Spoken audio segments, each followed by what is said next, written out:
trying to adapt to the patch too quickly, as other teams are adapting very quickly. Well, we are going to see what happens in Champ Select here. There's Thresh and Elise banned by CLG. Zach, that first banned by Immortals, and I have the pleasure of not one, but two analysts to help me break down this draft. My job is going to be very easy in this game. Yeah, we see a lot of jungle bans early, Zach and Elise.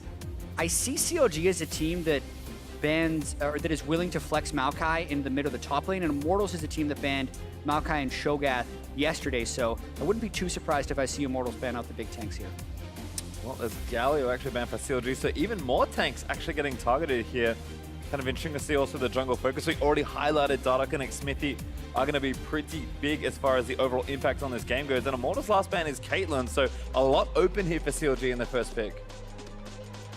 I feel that if CLG wants to pull out one of those tank or jungle matchups where the top laner assists the jungle matchup, for example, Cho'Gath here is a really good flex for if Dardoch wants to counterpick the jungle matchup, or if he wants to hide the pocket Rengar pick that he pulled out last match. Yeah, it feels like CLG is willing to flex either the Maokai or the Cho'Gath in either direction, so I'm a little surprised they banned the Caitlyn, but you almost have to against Stixxay because of how good Stixxay and Aphromoo are in that bottom lane with Caitlyn plus anything. I think so as well, and Immortals kind of confusing me a little bit here with these first two picks. I mean, Jarvan, perfectly solid. You can flex at jungle, but almost always seen top, and it is one of Flame's big picks.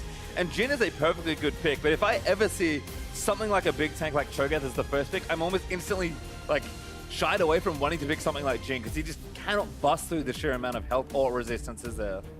I feel that Immortals, after seeing the Cho'Gath pick, they're going to opt for a very aggressive top jungle matchup on their side to try and counter and abuse the Cho'Gath's immobility. Yeah, and the thing we have to keep in mind is that Xmithy did play jungle Jarvan, even if Jarvan is Flame's one of two most played champions along with Renekton, so a lot of flexibility still left on both sides. Well, Trist and Talia, the next few picks there for CLG, but I like that CLG here is trying to protect the Cho'Gath with the potential Talia pick, because with Talia in the mid lane, it allows for their team to have roam pressure and mid pressure. Like that as well, and I think Pobelter may actually answer here with a relatively mobile champion, not quite as good as Talia, but when he has the package, Corki is good, and Pobelter's played a lot of this champion this weekend. Yeah, he played it multiple times in victories yesterday, and it just spews damage, especially it feels like for Pobelter, able to get to the late game and use his package very successfully in all of his roams. As Mike's talking about Talia protecting the top lane, Corki can technically do the same thing up top as well. There's a Narband from Immortals who's starting to target that top side, but I think you're already sensing the power of something like a Cho'Gath or Maokai in the draft, because of course you can flex. I know, Mike Young, when we were talking earlier, you've heard like Cho'Gath may be a better jungle pick, but that doesn't mean you can't put a top lane as well if you can kind of find good matchups. Yeah, the value of the Cho'Gath pick in draft is that it can be used as a flex, and you can wait to figure out if Immortals wants to show one of the jungle or top picks first. Well, Blitz is actually one of their bans, which is kind of curious, and Rumble's going to join the list there for CLG, so a lot of different things kind of being signaled here, but last ban Bard's going to get another phase 2 support ban, and I have no idea what Immortals want here in this phase. They have a lot of flexibility left because we know that the Jarvan can go jungle or top, same with CLG, so that's why that second ban phase felt so kind of shotgun style, just trying to hit a bunch of big-time champions. This will tell us a lot more about what Immortals is doing. What do you think about the Karma there, Mike? It's something we haven't seen much of lately. I'm not completely sure exactly where Karma's going to go here. We have seen in the past that Karma in the support role can be really valuable in rotations and just getting around the map and utilizing that mobility, especially against a team like Cho'Gath, where the Cho'Gath can be punished for just being run all around. Well, looks like Mike Young's read was correct. CLG finished their draft. There's the Soraka once again for Aphromoo, but Rengar last pick again for Dardoch, kind of feinting the flex with the Cho'Gath jungle all the way through the draft, but setting up once again for a pick that Dardoch is just so well known for. And I mean, we haven't seen that many assassin-style junglers, but certainly if anyone's going to succeed on a pick like Rengar, it is going to be someone like Dardoch. Man, and with the Shen, we do know that they flexed the Jarvan to jungle. With the Rengar, we know the Cho'Gath is going top. I'm a little concerned about Immortals' damage with the Jhin as their main marksman up against the Cho, but the Corki helps that out a little bit. Either way, excited to see another Afro Musaraka as he pulled it out yesterday as well. Yeah. As for this draft, I feel very confident in Immortals' top side of the map because the Jarvan and Shen have very easy setup for the Cho'Gath dive as well as just ganking the Cho'Gath overall. And Rengar would have to do a tremendous job with the jungle pathing just to protect the Cho'Gath alone. And we've kind of seen this already. I mean, one of the issues I think with Cho'Gath top is that even though it is very strong, once you get out of lane and have all your farm and your items, you're kind of a sitting duck for a jungle. I mean, I feel like, Mike, you kind of look at this matchup and be like, well, I'm just going to camp top lane all game and kind of reap the benefits of Cho'Gath. He's not really able to do very much in that 1v1, or 2v1 especially. So what we're looking here for is how Dardoch uses his pathing and how he plays with Huki to get topside control, vision control around mid, so that Cho'Gath has an easier time, and just so that bot lane as well, Tristan and Soraka can just survive until the late game phase. Yeah, and I agree with you, Mike. The Jarvan and the Shen have good, reliable setup for Cho'Gath. We've seen a lot of Cho'Gath top lane, and it hasn't been much of an early game lane bully, so absolutely vulnerable to those types of early ganks, and it's going to be a test to see how well Dardoch and Darshan can protect that top lane to get through the late game. And I still believe that once the Cho'Gath gets rolling, that even after a certain point, Jarvan and Shen ganks won't be enough anymore. Well, I have to see if Cho'Gath can get to that point. We haven't seen too many Cho'Gath really take over games yet, but we've seen the clips on Reddit. We've seen every now and then someone someday getting knocked back towards the AD carry and then getting a free feast. Like, you can clearly be very disruptive and very impactful once you get rolling. Yeah, and just so everyone knows who he had a quick DC, we should be getting into the game very shortly. I want to talk a little bit about early jungle paths. How much do you like being on blue side versus red side? I know Phoenix One was one of the first teams to kind of do the super leashes. Yeah. You were one of the first beneficiaries of the super leashes. How do you play as that versus against that now that you know Xmithie's going to be red side Jarvan versus CLG being blue side Rengar? I feel that on the purple side in this matchup, their top laner doesn't necessarily have to be too afraid of the super leash because Cho'Gath doesn't necessarily have the most scary setup as well as like the Rengar ganks because Rengar needs to stack the bullet strike for the stun. And even if Rengar gets the super leash, it's mainly just going to help him clear faster. Whereas if he was playing a really gank influenced jungler like Jarvan, for example, if Jarvan was on the blue side, then it would be much more scary for the level 3 gank. Right, so now you're putting yourselves in the shoes of CLG, and if you're only going to get clear speed out of a super leash, do you even go for it, or is the cost too high to your lanes, do you think? I think the cost is too high, as like CLG doesn't really have that great of a super leash team, and ganking for Cho'Gath won't necessarily snowball him too hard since he's not a hyper carry. And on the other side, I mean, I know it is more difficult on the red or purple side to get things done with leashes, but I mean, Jarvan is a champion that can really exploit a lot of very creative and aggressive gank paths. Other options here for Xmithie, kind of pulling his teammates in and looking for some sort of early aggression, either top lane if he wants to pick on there or any of the other lanes that he could visit. So the most important part about the Jarvan is going to be where he starts. So if he starts bottom side, then we're going to see a very different Darshan in the first few minutes of the game, where he's going to have to be scared of the Jarvan gank. Mm-hmm. So in that case, so much of it does then become about the early game scouting of kind of where you get the wards. I'm looking at these level 1 teams. Technically, a Cho'Gath can be very scary level 1, but these Cho'Gaths I often see just start Vorpal spikes anyway for the early lane trades. So I'm going to be curious to see how defensively versus offensively CLG plays this one, since the Jarvan's early jungle pathing does have a lot to say about the early game. And I think while we're on the subject of jungle pathing, while we are kind of waiting to get into this game, shouldn't be too long, but my kind of general open question is, how many assumptions do you make based on the information you get? Like, if you know someone is starting on the bottom side, how many other assumptions can you make about their pathing? Because obviously, once you've started to pick an option tree, your options do kind of filter out. But I know that, you know, some players like to do more aggressive routes or do some invades. Like, do you feel comfortable just saying, okay, there's this champion starting here, I know where you're going 90% of the time? It depends on the champion. As for Rengar's sake, you can kind of figure out where he's going because Rengar can't necessarily level 2 gank. But as for Jarvan, he can start red buff and then level 2 gank top. And I believe that wherever Xmithie starts, Darshan and Dardoch is definitely going to have to change their jungle route, jungle pressure, and lane timings altogether. Yeah, and we're going to get into this a little bit in the game as well, but Cinder Hulk Jarvan is something we saw yesterday. Even though almost everyone was going Warrior Jarvan earlier. What are your thoughts on the pros and cons of going Cinderhulk now? Because I'm expecting Xmithy to do it again since he did it yesterday. So Jarvan with Cinderhulk, with the recent buffs to Cinderhulk, it increases his clear speed. And one of the weakest things about Jarvan is just that his clear speed is lacking. And that just pretty much makes up for the champion's weaknesses. Yeah, do you think that puts him high into meta now? Because Xmithy's one of the few to play it. Is it something that you would put top 5 junglers with Cinderhulk, or is it still just a fringe pick?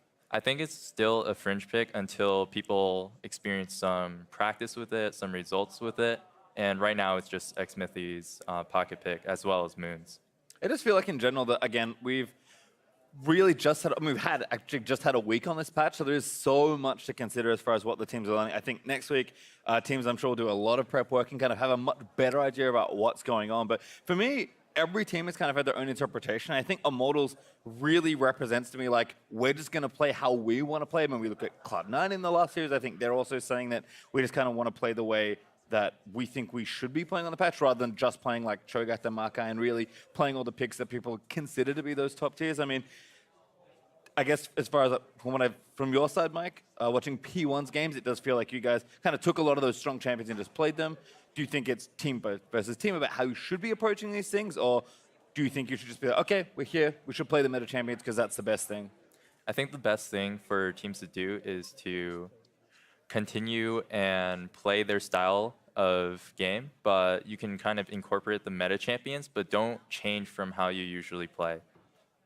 Makes sense to me. If you're aggressive, stay aggressive. If you're like CLG, because I think one of their benefits is they do kind of play the same way through almost every patch. They're an eternal team in some ways. They can always find a way to play 6-7 on hyper carry, Huhi on a mid lane he can roam on, and then I guess Dardoch's the flexible one these days. Yeah, this is the weird thing about this, right? Is that CLG is almost going back to some of the things that used to work for them. I mean, Dardoch loved playing Rengar when Rengar was a year and a half ago and still plays it now. Aphromoo, one of the first people to pull out Soraka at MSI in 2006. What year is it? 2016 at MSI.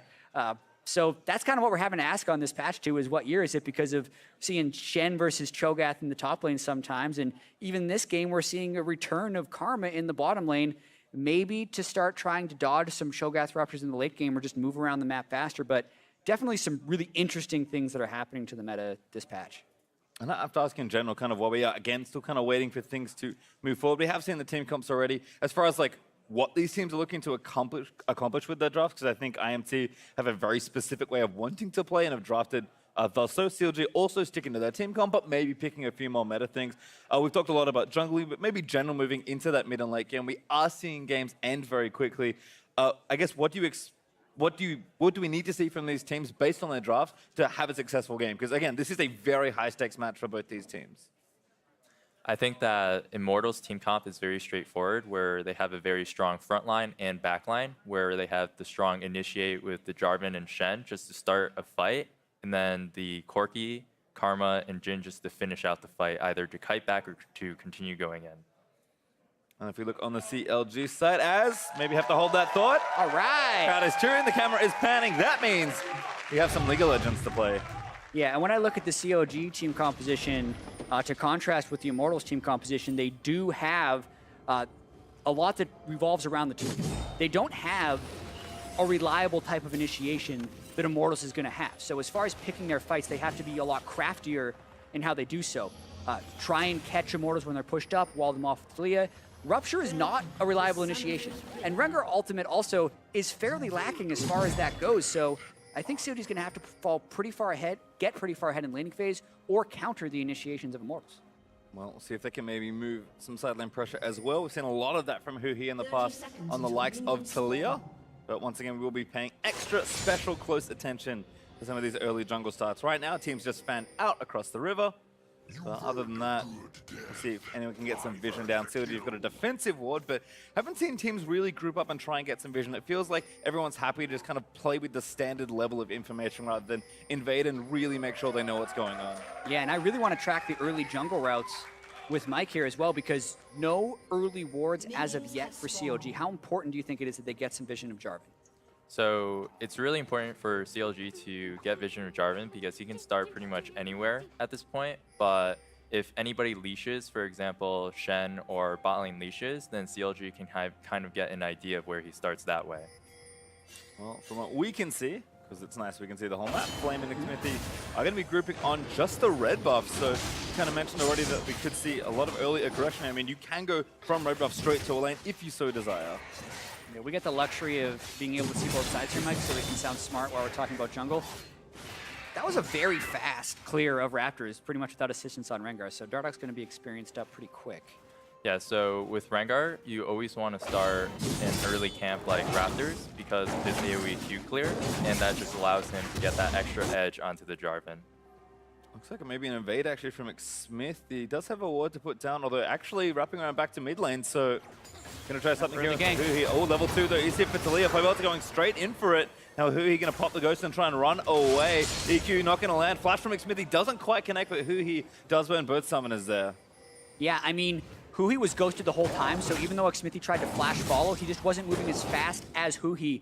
And now I think Xmithie's in a pretty big debt, wrapping around on the red buff gank. Mike, what can Dardoch read off of that early gank from Xmithie, and where does he go from here?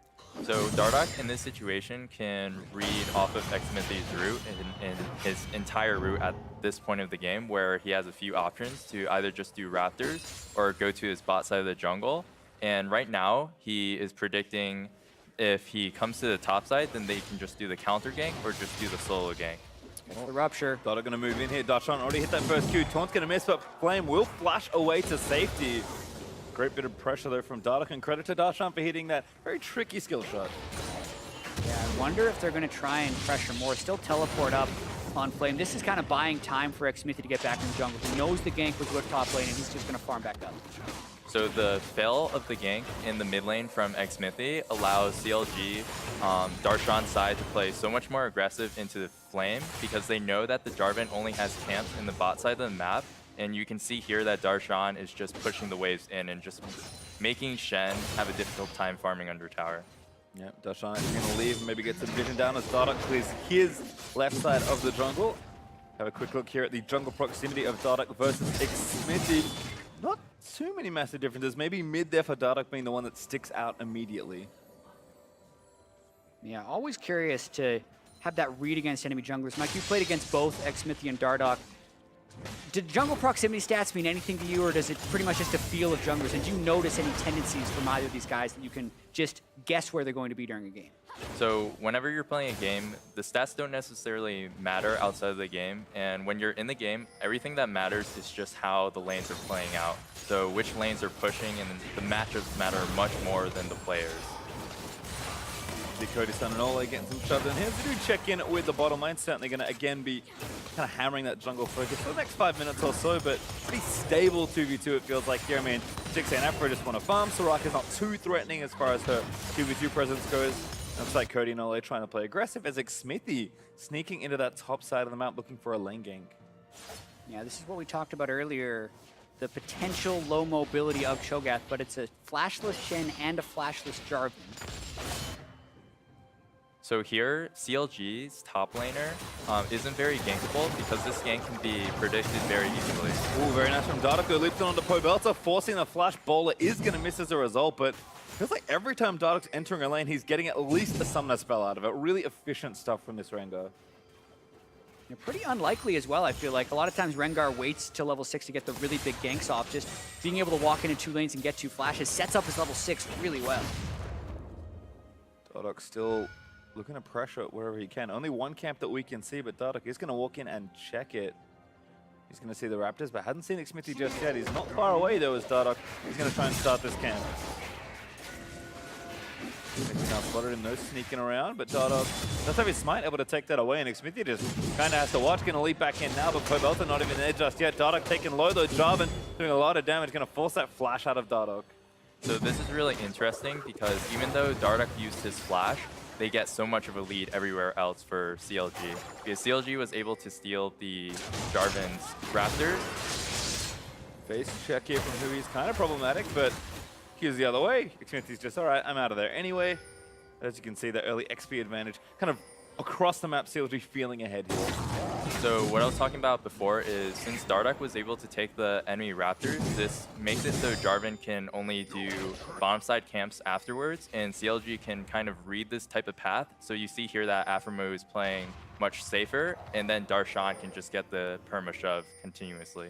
Yeah, and this early pathing by Dardoch has been pretty successful. The fact that Darshan didn't fall to any type of early Jarvan gank means he's now up to level 6 on Shogath, and the low mobility or early lane punishing on Shogath is a little bit out the window since Jarvan now still level 4, 7 minutes in. Yeah, it feels a little rough here, and Dardoch's actually very close to level 6. This ward might even do it if it's just enough XP, but Dardoch gonna clear that out. Saw Xfinity placed it earlier, and it was level 6 there for Dardoch. 6 off a ward. Dangerous to stick around for red buff, but definitely tempting. How do you avoid the greed there going for red buff? I feel like I would want to take it, but this is definitely why I'm not a jungler. Let's see who's going to shove this lane back around Dardoch. We'll see where that first ultimate does go, but overall efficiency feels to be up here for the Rengar. Xfinity is going to take this red, but Dardoch at least got vision down before leaving that area. So again, Xfinity just being really well tracked here. This first 7.5 minutes of the game. Always important to keep track of these junglers, especially when they can be as threatening like Jarvan or Rengar. One interesting thing in this game is that Dardoch is having a very high jungle proximity near the mid lane and the top lane, and that's all just to protect the early game Cho'Gath. And here we can see that bot lane, CLG's bot lane top is just to play defensive and just to play alone in the 2v2 situation. Yeah, there's not many ganks you're going to pull off with a Soraka lane. Soraka doesn't exactly lend to the most CC, not to mention you're up against Karma, so I do like what we're seeing out of CLG for sure, having Dardoch babysit that side a little bit and then just playing the map properly where they have the advantages. All right, so now it's kind of the point we're expecting where the whole top side for both teams can kind of come alive here. Xfinity able to take down that crab. Not 6 just yet, but we'll get it relatively soon. Dardoch level 7 though, so really power farming through the rest of the... But Pobelta did just pick up the package, and we've already seen Immortals as a team use this very well together. Pobelta going to pick up blue, and we'll see where they look to threaten with this first kind of big cooldown available. Yeah, and really interested to see the incredibly early execution is calling out of Cody's Yeah. run. If it was any carry other than Jhin, I wouldn't like it, but because Jhin pretty much just builds a bunch of long swords anyway, this fits in pretty well to his style. Still going to hurt his damage against everyone else though. Looks like they're just farming it out here in the bot lane though, so that'll be good news for Stix there. He's already got that BF sword ready, helping him shove out those waves. Aftermove doing Soraka things, good chunk of damage though. Actually, Ole going to go in for it, ignites down. Cody's Sun can line up the ultimate, but Afro going to try and protect himself. Bullets going in, needs to land it, but Afro burns the ultimate. Great buster drop from Stix there. Going to turn off that ulti. Yeah, really close trade right there. Cody, with the Average Blade, no, he's going to reduce a lot of the healing Afromu can do. That's why Afromu tried to hold off on his wish, but CLG save all of their summoners. Now they are at danger of a package from the mid lane, though. Pobelter no longer has it, but he did a little while ago. Not sure how he lost it, but seems to have used it somewhere else. May have just timed out. Doesn't last that long as Dardoch kind of threatened here in that top lane again. Darshan getting taunted under the turret by Flame. That's a lot of damage. I think we're going to call off the tower dive at this point. Looks like XP was also around here, so maybe not the best idea. Anyway, looks like Huhi also moving up. So CLG again trying to threaten with all of that mobility now that Pobelta's package is worn off. Oh, Stixay gonna get bound up again, maybe by Ole. So much pressure here from the IMT duo. Yeah, and at this point, now that they're taking so much pressure, how does this dictate Dardoch's state of mind right now? Because the dual lane is getting pushed in 2v2. Does he change it up, or how does he play? So how Dardoch has to play now is still continue to get mid priority because Talia can force his pressure around all the entire map. Get aggressed on here though, Pobelta moving forward. Xenox is going to move it. Dunk there from the Cataclysm. Dardoch tries to hop out with the taunt. He's going to connect and first blood over to Pobelta. Now, Mortals had the same idea of mid priority win there, and they are smashing this bottom lane with that Average Blade purchase. Ole gets a flash out of the deal, flashing forward. He's coming though. Who are you going to ride down? Look for it, Ole. Backing onto Stix here, but it's a 3v2 technically. Afro still healing it up. It's a heal burn by Cody. Might keep Ole alive. Pobelta TP's down, but it might be too late. Ole already dead.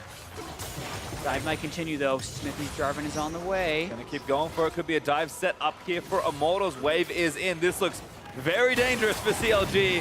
Afro looks to be the target. Root lands in. Inca gets all 3 of them. Cody gets Afro. Everybody dies. Perfect dive for Immortals. Oh man, if we worried about the Jhin not having damage from the Average Blade, well, he just got a little bit of gold back. That's 3 kills plus the first turret. Feels unlucky there for Dardoch, I think, as I watch this dive again. I mean, great counter, I think, here from CLG to try and make something happen, but IMT with a great answer. Yeah, you can see Stixxay just being trapped against his turret. Pobelter keeps him there, and the patience of xSmithy's knock-up here, knowing there's a lot of summoner spells potentially down. Still 2 flashes. They both flashed into the EQ. Questionable from a retreat perspective right there.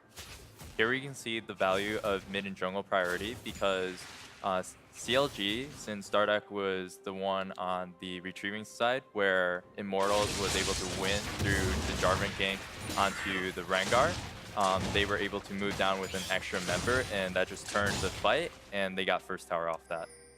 And I don't know if this is just something that I'm observing in xSmithy that might be a bias based on the play I've seen from him, but he does strike me as a player that's really good at setting up for situations like that, really understanding when he can gank, what the timings look like, and then obviously in those spots execute well. So maybe not traditionally a gank-heavy jungler, but certainly sets him up when he needs to. Dardak, though, trying something of his own, but pretty easy one from Immortals just to walk away from.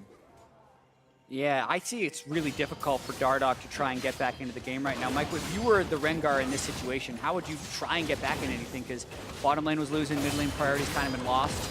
Where's his avenues back in? So his avenue is pretty much based off of Immortals' misplay, because with their current team comp, it relies solely on the Rengar initiate. So the Rengar would have to initiate or counter-initiate based off of an over-aggressive play by Immortals. Seems like pace isn't slowing down for IMT anytime soon. 2,500 gold in the lead. And they're going to try and siege down this other turret. I mean, we thought Cho'Gath was going to struggle with some jungle pressure, now sitting in an actual 2v1 for these next few minutes. Looks like Flame, with the team already completed, actually able to keep the wave pushed back relatively safely as xSmithy is going to start up this Rift Herald. Yeah, another thing I wanted to talk about in this game is just control wards in general, and maybe getting some of your insight on this, Mike. Being up 3,000 or 4,000 gold, we know, at least in pro play, so many control wards are bought. What's the priorities of where to place them down in this stage? So you would want to use the control wards around the next objective. So in this case, Immortals would want the control wards to be around the topside area to prevent the vision onto the Jarvan. And there we have it. Rift Herald getting channeled, actually. I feel like teams are getting have a pretty wide range of things they like to do with the Herald, but this is a pretty straightforward push from Immortals. Already had it prepped up with Cody Sananole, so xSmithy just going to make it even faster. And the Herald's going to smack that down, and still a decent amount of health actually can maybe try and push down for a second as CLG is still trying to chew through this bottom outer turret. Yeah, Herald pushes better than Trist, in my experience. That is correct. This is a really tough situation for CLG to be in. Rotation kind of just passing him here. Dartron actually might even be in trouble. Knock up there from xSmithy. Not too tanky on the true right now, but he's going to ride in. He traps the Herald in. So CLG going to stop the rest of that shot, but Cody actually going to try and get a snipe down here. Afromu also in the area, able to heal up his teammates, who he eats the last bullet, but that might be enough to actually take the turret. Nice ult from Cody. Going to force them off, and Immortals do take the next objective. Immortals really smashing. Not only do they have 2 supers completed already, they also have a large lead in turrets. A lot of advantages in their favor. And I want to credit all of this due to xSmithy's early game decision making. And even after the failed level 2 gank, he was able to come back through a really great read onto Dardak, where he was able to catch out Dardak, and then they were forcing the advantage in the bot lane with Jhin and Karma to a 4-man dive. Has certainly been some great execution here from Immortals as they're moving through into the mid game, and fortunately now the first 10 minutes are over. A lot of that early jungle piling kind of out the window in some ways. I mean, those early decisions certainly cascade into the mid game, but kind of what's the next thing for a jungler sitting at maybe the 15-minute mark here, Mike? Because I think the easy stuff is like, well, I know how to jungle early in my pathing, and I know how to make late game decisions around the big objectives. But what are the things you need to look for both on offense and defense given the situation? So in this situation, it's really going to be down to team play. So the shot caller of each individual team or just the combined effort is going to decide if they win the mid game. Is going on to Dardak. They're both going to ride in. It's going to force a flash out there after the package, but trapped into the pit. Dardak going down. xSmithy grabs the kill. Yeah, and there was Pobelter using his package again very effectively. You're thinking the next objective may have been the Mountain Drake, so you'd want to set up that with controllers. Maybe that's why Dardak was up on the top side, but Immortals just ahead of the play once again. Now they push mid. Happy to take the pick and try and transfer it here into mid lane turret. Wave is pretty good. Stixxay and Huhi able to help out there, but Like you said, Mountain Drake still up for grabs, so a pretty easy transition down. As Cody actually might just start this one up solo, gonna hit it, but Xmithy gonna roam down as Pobelta continues to apply pressure. Priorities looking rough here for who he is. That should be a Drake over. Always wonder exactly how different teams prioritize the Drake. Because I think at some point, you should just take them when you get the chance to, but obviously different Drakes have different priority. Mountain Drake being up first in this game 17 minutes in, I mean, this was such a game played around turrets. Mike, Mountain Drake 17 minutes, pretty abnormal. Why do you think it happened in this game? I feel that it's just a really good Dragon at this point in the game because we have Baron coming up in 3 minutes, and Immortals is going to use this Mountain Drag to just get Baron control, and they're going to most likely use this Baron pressure to either bait CLG in or to get secure Baron for themselves. Well, looks like, again, still shoving down mid. IMT working on that last turret, but 3 turrets to 1 already, with 1 outer still remaining. This is the easy one for Immortals to grab. Smithy's going to group back up. Nice wave coming through, and already 4 upward Flame ready with his teleport. No ultimate, but should be just enough with the Mountain Drake's help to try and knock through. His wave clear, though, able to keep that at bay. Looks like Immortals kind of favoring some vision on this left side here. Yeah, absolutely love Knight's Vow as an item on this patch. Feels like gives you all the stats you need. Not to mention Cody's son is fed, now more protected on that. And just setting up around the next objective. Look at all the control wards they have already purchased and have total control of this side of the jungle for one Baron spots. Is there a worry here, kind of in the jungle matchup right now? Because we do consider Rengar, you know, certainly a very snowbally style of champion. I mean, Mike, should Dardoch be kind of concerned here that he hasn't been able to get that snowball going, given how good Xmithy's early decision-making was? This is the worst case scenario for Rengar in this situation because half of this jungle is taking control of with vision wards and pink wards, so in this sense, he can only farm from one quadrant of the jungle. Yeah. Then he can only make plays, you'd think, on a side lane because they're going to lose all the team fights, but then he's trying to make a side lane play against Shen with Baron being up soon. It's just a bunch of bad cases. Darshan is running in here. Righteous got it in onto Ole, who he also going to cut him off. Goodbye, Dardoch. Gonna get a trinket stack finally. A big opportunity there by CLG to catch Ole, and it's pretty much off an opponent misplay. Ole doesn't need control over that part of the map right now. They need control around Baron and mid lane priority. So that's the one place where Dardoch was going to be, and he makes a play. Dardoch actually going again into Xmithy, going to try and get even more stacks. TP in from Flame though, because Immortal's going to try and force CLG away. CLG looking for the turret, Sticks firing in, but no minions left, so extra armor really hurting, and Darshan's going to have to back off. Flame TP's in to save the turret for now. Alphamoo trying to heal up, still has a refillable potion. They really want to get that turret. CLG, the one way they play with Rock is just set up shop and hope you win a sustained war. Oh, they knew Dardoch was there, but that could be a mistake. Xmithy goes down to Darshan, who burns that ulti. He's able to take the rest of the health. Good shots there from Cody, but not enough to take down the Cho'Gath. And looks like a bit of a mistake there from Xmithy. CLG camp that brush, take the turret, and get the pick, and now Flame is going to get knocked back in as well. Cody's slowed by the Rupture, but Flame's going to be fine in the front line. Yeah, and this is what CLG was hoping to be able to do at 20 minutes without a gold deficit, because that's kind of how their team composition works. We know they don't have a large amount of crowd control, but they have the ability to win the sustained game. If they can just camp out in front of a turret, have the big beefy Cho'Gath tank all the skill shots, sustain everything else up with the Soraka, and try and force Immortals to set up bad initiations, that's how CLG would want to play. And so, Mike, I have to ask you, kind of given that the map opened up again in that midsection, is Dada kind of opened up more to do some farming? Because you said earlier the issue is that he just couldn't get out of a single quadrant of his jungle. Is there more space now that CLG have a bit more map room? Or do they still need to kind of continue taking out turrets and get even more space to farm with? So I feel that CLG is still in the deficit and the disadvantage due to the tower lead that Immortals has right now. And even though that just came back for CLG, it does help them because it does give them more time, and Immortals has lost control of the top side of the jungle. DOSBlade as well could help out here. Dardoch with that first major item completed. Going to be looking to assassinate some people. We've seen him already this weekend tear through them squishies, and there's a good, I guess 3 good targets on Immortal's side here for him to try and assassinate. Flame probably not going to die in that side lane though, so Dardoch going to again have to play smartly to deny that vision and try and find the necessary picks. Yeah, and Immortals lost a lot of ground when Ole got picked and they lost that mid lane turret, because they had secured the Mountain Drake, and they had secured control wards in CLG's blue side jungle and essentially starved Dardoch away from that quadrant of the map. So when that play turned the other way, it means Immortals has to set all that up again. Yeah, correct. And Immortals had that all set up for the Baron play coming at 20 minutes. So it was really unfortunate that Xmithy and Bolsolate got caught out in a perfect scenario for Immortals. Darshan rushing in again. Righteous Glory hasn't been the item on every Cho'Gath, but if we were thinking maybe CLG's engage could have been a little bit better, Righteous Glory is one way to go about it. Certainly curious there as Flame takes some damage, but he's going to be A-OK.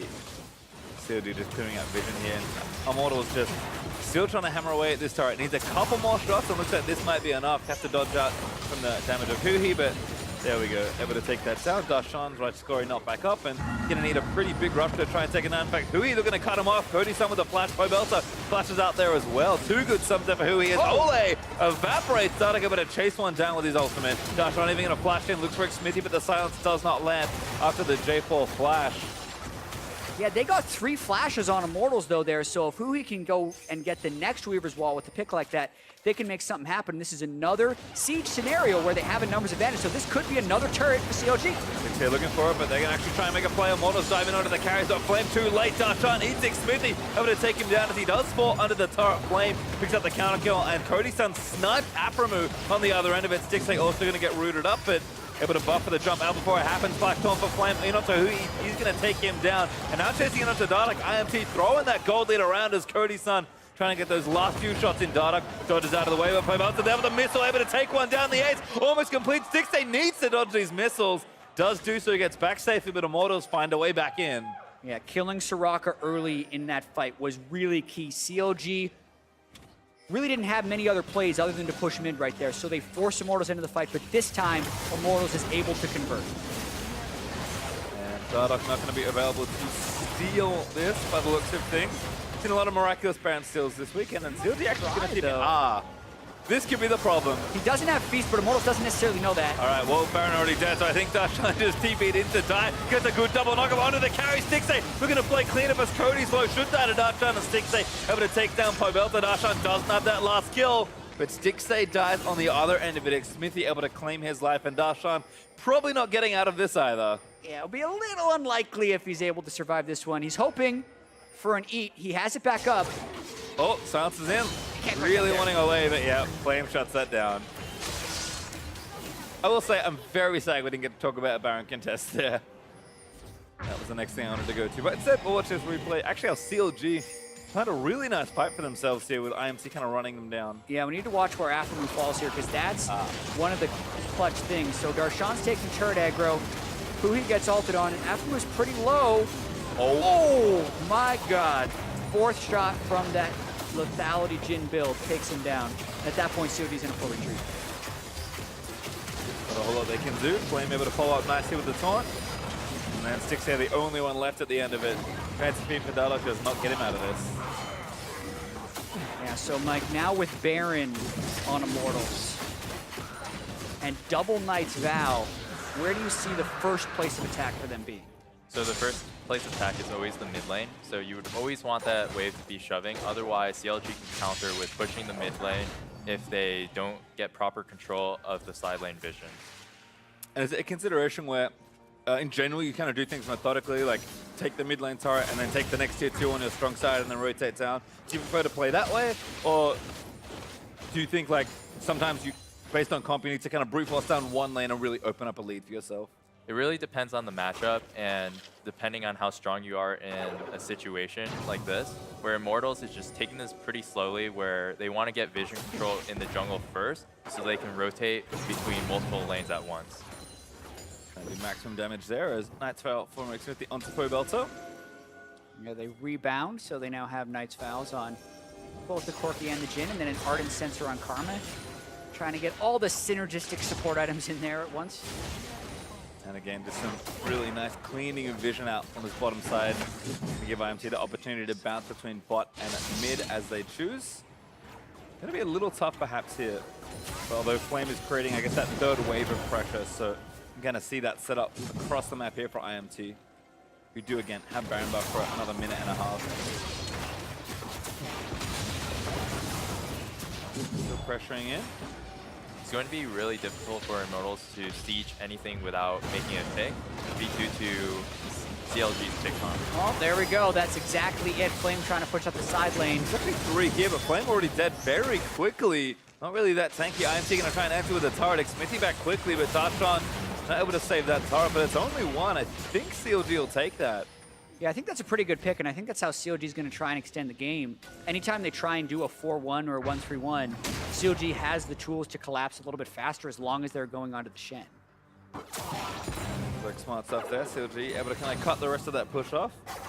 And IMT, despite taking that mid turret, will be able to again buy some more time. Looks like Pobelter attacking bot side for now, but Cody actually, yeah, gonna have to run. Xfinity looking to protect him, but now he's the one kind of caught out. Silent stop. Rupture isn't quite gonna land. He actually dodges out of the way. Is he gonna fight it out? 3v3 Darshan though, popping the stone plate is Xfinity. I don't know who he eats him down with the stone plate damage helping out. And Afra helped out with the wish as well. Cooldown's getting burned as who here low. Root's gonna land in. That could be a pick there for Immortals, but not enough damage from Pobelter. Now Dardark's gonna leap back in as Flame. Gonna try and save his life. Great buster shot there from Stixay. Able to keep Pobelter out of the way as Flame's still diving and looking to take down Afro, but Dardark looks to move the snare back through. Darshan playing zone control as the root lands in onto Flame. It's just damage everywhere. It's actually enough to kill the Troygath finally as Flame not quite there on the top. Pobelter does have enough with the missiles. Dardark coming back in, takes down Cody. Pobelter though got a triple kill out of the deal as Stixay trying to chase down the last 2 carries. Dardark ate Cody's son at the end of that fight as well, though, so he's pretty big on Rengar. Interesting how CLG did actually kite that out long enough to make it a 3v3. It's not quite over yet, even if Immortals has that large goal lead. I have to wonder, what is the role of a Rengar at this stage? Because obviously you're looking to assassinate, but if you're not there yet on item thresholds, what's the best thing Dardark can be doing? Is he should just be patient, perhaps? So patience is really key for a champion like Rengar because you always have to hold on to the ultimate until the perfect moment where the AD carry wastes his flash or overextends. And this fight, you can see a bit of a gargoyle stone plate battle. Smith used it early, so Darshan wants to hold his eat, but it drops. Darshan uses his zone and then eats them. And then these fights are really all about reaching the Soraka or just applying the grievous wounds to who you're focusing. Ole can't get it on everyone at once. It's a Jin, and he's the only one to have it. Stixay played that beautifully on the backside to disengage for a while. And then right here is where Pobelter picks up the triple kill, but the patience that Mike just talked about on Dardark's Rengar, right? He waits for his ultimate, needs to proc it. It's going to get his Duskblade proc when he jumps on Cody's son and can't really overdive, otherwise they'd kill him through, but completely bursts him down before Pobelter can pick up the end of his triple kill. Nice stuff there. Again, Dardark still kind of moving into those next few items. Doesn't have his third just yet. And on the other side of that jungle matchup, Smithy kind of very tanky. I mean, I asked what his role is, although hold that thought as Dardark poking down the bot lane, but Flame, I think recognizing this, is going to back off and play it safe. So we're going to look at Dardark. He's looking for those key targets in his moment. What's Smithy trying to do here? I mean, full tank Jarvan, I imagine you're just trying to soak up as much damage as possible, but didn't look that easy versus the Troygath. So Xmithy's role in this team comp is just to choose the right fights. And that's going to be the most important thing, whether they get onto the Soraka or a really priority target, and just to avoid the Cho'Gath just entirely. I also want to point out there's been a lot of rebinding of the Knight's Vows, because even though they kind of have their designated guy they're binding to, if he's not there in the team fight, you can actually rebind in a team fight if your Knight's Vow guy dies, so to speak. So they're doing it very actively to make sure they always have it running.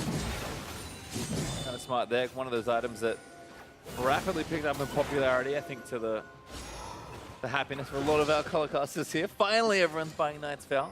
Yeah, maybe not to the happiness of all junglers now that you are in servitude to your carries. How do you feel, Mike? Do you like Knight's Vow in your carry, or are you just like, nah, man, let me carry this game? I think it's a really great item right now because the stats are really good by itself as well. And you get that extra healing. And Cody? Darshan back in, but Cody's safe. See how IMT looks to re-engage this, if at all. You can kind of see that CLG are struggling to find clean initiations because they really just have Darshan pops righteous glory and runs at them. It's pretty telegraphed. Yeah. And they no longer have that, so now it's Immortals trying to find the right play. Immortals still with the gold lead.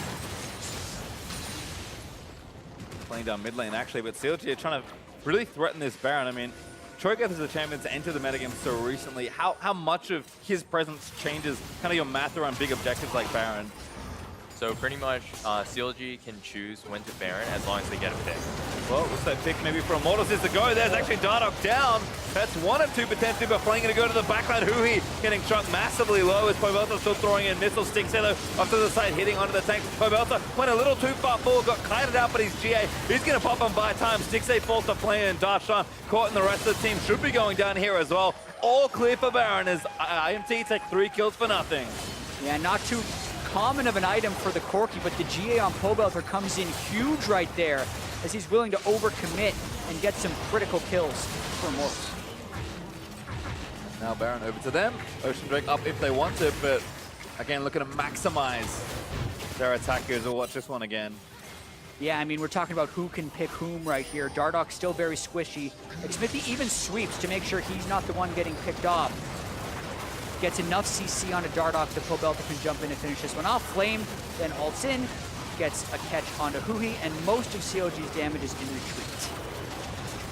I think this is the beauty of Immortals team comp compared to CLG, where Immortals can choose exactly what fights they want, where CLG has to be on the retrieving side of things. Yeah, and we've seen before Immortals have the Baron in a pretty big gold lead, and then they set up the 1-4 and got collapsed on by CLG. Mike, what do you want to see Immortals do this time so that their Baron actually has a big power play? It's really important for Immortals to coordinate their waves to hit at the exact time as every single other wave, so Shen doesn't get caught out through the Tulia and the Rengar ultis. So you see here that Flame is going very slow, just in case that happens again.